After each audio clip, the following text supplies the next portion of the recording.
Société offshore Rosmith, promouvoir l'entrepreneuriat à Madagascar. Présente à Madagascar depuis 4 ans, la société offshore Rosmith a comme objectif principal de créer des emplois et promouvoir l'auto-entrepreneuriat à Madagascar. Écoutons les propos de son président directeur général. L'objectif primaire serait de créer de l'emploi.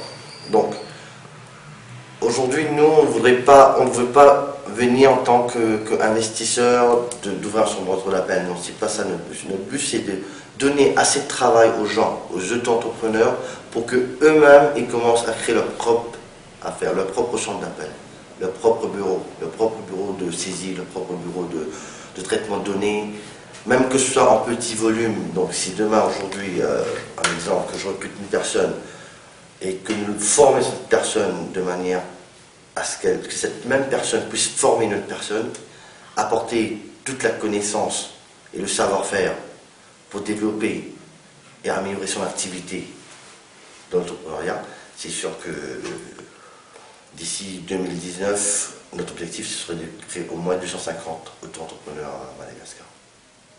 C'est juste de nous contacter. Rosmith est actuellement implanté en Inde, à Maurice, en Argentine et à Madagascar. Pourquoi le choix de Madagascar? Madagascar, donc, le choix de Madagascar, c'était donc il y a 4 ans déjà, quand moi je suis venu, j'ai réalisé qu'il y avait un fort potentiel au niveau du capital humain, c'est vrai.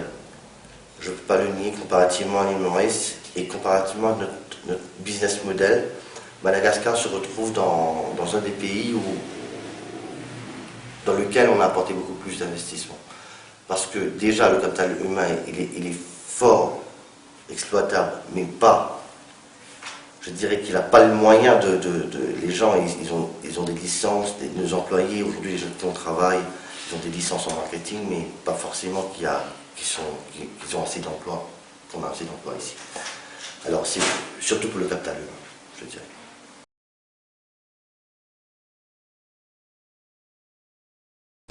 Des formations seront fournies à tous ceux qui souhaitent se lancer dans l'auto-entrepreneuriat. Alors, nous, principalement, les formations seront faites à distance et également sur place. Donc, éventuellement, nous avons un de nos responsables en formation, Mélissa ou moi-même, qui sont sur déplacement sur Madame, pour faire des formations de groupe. Et également, c'est dans le suivi de la formation, de l'accompagnement dans le développement du business. L'auto-entrepreneur a besoin d'être formé, l'auto-entrepreneur a besoin d'être coaché, l'auto-entrepreneur a bien besoin d'être encadré de manière à devenir autonome. Sachant que aujourd'hui, nous, on a une expertise dans ce que nous faisons, dans tout ce qui est le domaine de l'externalisation de projet. Et d'ailleurs, il y a un bouquin qui va suivre avec ceux qui va suivre ce projet, qui s'appelle Le mécanisme de la délocalisation, où on va vraiment aider les gens qui sont intéressés à participer à ce projet à avoir une formation professionnelle à comment gérer une entreprise.